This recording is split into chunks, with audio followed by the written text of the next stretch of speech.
Hey Orchinistas, welcome to the channel Forever Orchids. My name is Tracy. I recently, along with some other members of my local orchid society, organized our society's auction. We had a lot of donations, we had a lot of plants, and so I thought I would share with you what I got. You want to see my haul? Come on, stay with me. And here we go. Okay, to start with, let's see here. I'm going to start with this little seedling here, and has some damage to it right here. But this was from one of our members, and she passed away from cancer. I do not know what kind of cancer. She kept that private, and it's okay. That is perfectly fine. But she had started donating her orchids. And once she passed away, her husband went ahead and donated the rest of her collection to our local society so that we could auction them off, give them to our members. So this one I got. Now, what we had done as a society is I had purchased plugs, little small little seedlings from Carmela in Hawaii. And this was one of their crosses. And as a society, we got lots of different plants, and everybody came in and we did a repotting workshop. And so this is BLC Cornerstone Perfection crossed with BLC Hawaiian Ruby Paradise. Can you just, check these flowers out. Look at these flowers. These are the parents. I do not have a picture of any of the bloomed seedlings. I have, I think, one more, if not two, of this same cross. So if I can grow them up to maturity, which is going to take several years, then it'll be interesting to see what the difference is between the seedlings. So that is one that I got. Okay, and then I got this one here, BLC Hawaiian Passion Carmela. Now this is a green, and it is primarily a bifoliate. I would treat it as a bifoliate. There's unifoliate leaves on here as well.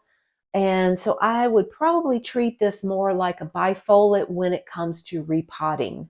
But this is a gorgeous green. Look at that bloom right there. Isn't that awesome? So another seedling. It's going to take a year or two to get that one up to mature size. Probably, I would say 2 years on that one. Okay. Then I got, these are all from the same lady who passed away that I was telling you about to begin with. And she had ordered from Sunset Valley Orchids, and this is a cross of Elsie Angel Heart. And this is the Haihamana, which has an HCC from the American Orchid Society. This is crossed with Dilalia cattleya snowflake, the H&R cultivar. And so I think this is going to be a really cute little, well, I don't know how little the plant's going to be, but I think the flowers are really, really cool. And so this one is called Dilalia cattleya Winter Fantasy. And I do think now, taxonomist, the vein of every orchid grower's existence just about, has changed the genus name again. So I will put down here at the bottom what the genus name is, but this is called Winter Fantasy, and it has some new roots. This is the newest growth. It has some new roots pushing out and a new growth on this one. So I think this is going to be a really, really nice flower. Angel Heart is a tall bifoliate cattleya, and it's more pink. So I can put the parents here, right here. I'll put the parents up here on the screen so you can see another little seedling that I got. Okay, and let's check out this one here. This one's a little miniature, and this one has bloomed before. Again, these were all from the lady in our Orchid Society, and she got this one also from Sunset Valley. I don't know when she got this one, a couple years ago, I would guess. This is Potinera Very Vermilion SVO crossed with Potanera Circle of 9, perfectly round. Now this has now been named. This is Carol Wood. I'll put the name across the screen down here at the bottom. But it has, like I said, it has bloomed before. This pseudobulb has got a bloom spike, dead bloom spike in it. Looks like that's the only, nope, this one here has also bloomed right here. But we've got new growth coming out here. So, and new growth here also on this side of the plant. So that's going to be really nice. And this is just a absolutely gorgeous red. I'm not a typical red girl, but I have started getting some red cattleyas in my collection, and this is going to be one of them. So I'm going to assume this is mature size. So that's cool, because when you're growing indoors and in windowsills and under lights, sometimes it's really, really hard to get these really tall, large cattleyas in your grow space. So it's always nice to have some of the more mature, but smaller minis. Okay, and then the next one here actually bloomed since I've gotten it from the auction. So I didn't even realize it had started a little bud the day of the auction. Somebody noticed that it had a little tiny bud down in the bottom of it. This is another SVO cross. This is SC, and it's Elena Coriel, but Fred Clark realized that the cross of SC Beaufort Big Circle crossed with Cattleya walkeriana, SVO Whopper, which has an AM from the American Orchid Society, by the way, that cross is actually cannot be named SC Lena Coriel because there's already another cross hybrid that has been named that. So this is now called Lena Coriel Doppelganger. Doppelganger. can't see that one in my head, but it's a long one. You know where it's going to be. Look here down at the bottom. But look at the little cute, there again, another miniature. And this one has bloomed multiple times. 1, 2, 3, 4, 5, 6, 7, I think, 8 maybe. This has bloomed a lot. And there is a young girl in our Orchid Society that is making these 3D pots.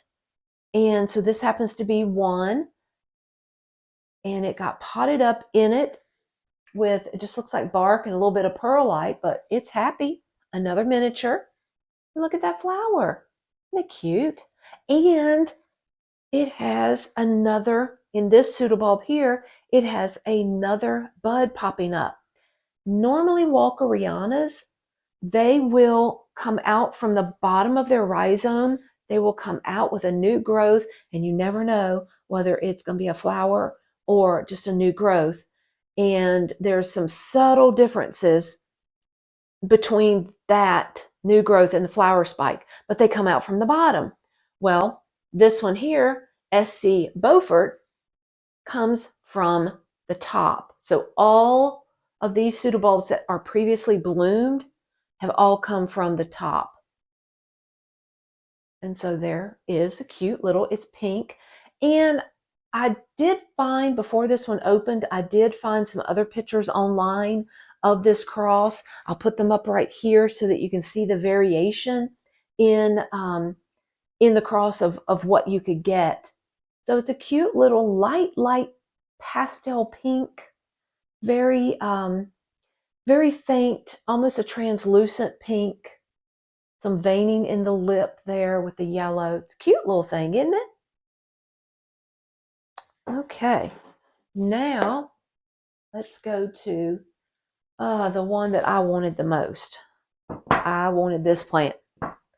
So I kept my hand up in bidding on this one, I can tell you that. Because I wanted this plant. No roots on that little. Thought it was a little dead little leaf. Little new growth there, but it has no roots on that. Anyway, won't worry about that. This is a Paphopedalium. It has bloomed before, so it is a mature size. And let's see here what new growths we've got on it. 1, 2, possibly 3 new growths it looks like on this. And This is called Paphiopedilum FC Puddle. And it has an FCC from the American Orchid Society. So this is a highly awarded Paphiopedilum. And it was registered in 1935. Now, with Paphiopedilums, you cannot mericlone them. It's almost nearly impossible. There might be a couple out there, but nearly impossible to mericlone Paphiopedilum. So you will mainly see a selfing, or you will see a hybrid. Well, this is neither. This is an original division from the original plant that was awarded in 1935. Is that not cool? That is so exciting. So very exciting. Now, what I've had to do since I've gotten this plant is I have had to repot it. It got snow mold. Now, the person that donated this plant, it was in absolute perfect condition, but where we needed to house it until the auction, it ended up getting snow mold in the media. So I keeping my fingers crossed that this is going to do okay, because it was not the ideal time to repot it, but I needed to get rid of the snow mold.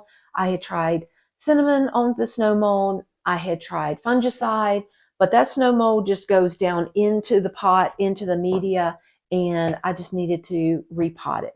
So I have repotted it into this container, and I have put in here Stay Light on the bottom.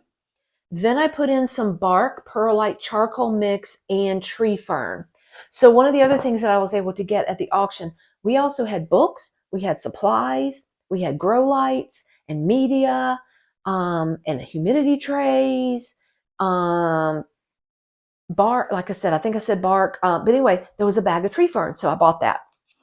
And so it was the really longer fiber tree fern. So I'm happy about that, because what I've been able to buy online is much smaller tree fern. So hopefully this little guy here is going to be happy in this pot here. I will, of course, since it was repotted and all of these plants coming into my environment will be flushed or soaked in sea kelp extract. Okay, and then we had a mounted cattleya, and somebody thought maybe this might be puppy love. I'm not too sure about that. I think puppy love will get a lot larger, but because they thought that it might be a puppy love, then I went ahead and bought it. Now, I do plan on putting some sphagnum moss around the bottom. My environment is just not going to be conducive for bare root mounted orchids. I don't have the humidity right now into my grow space. I am misting this one, and it's a no ID. And so we're going to have to wait till it blooms. And it has not bloomed before that I can tell. I don't think so. But we've got a sheath right here. So I don't know.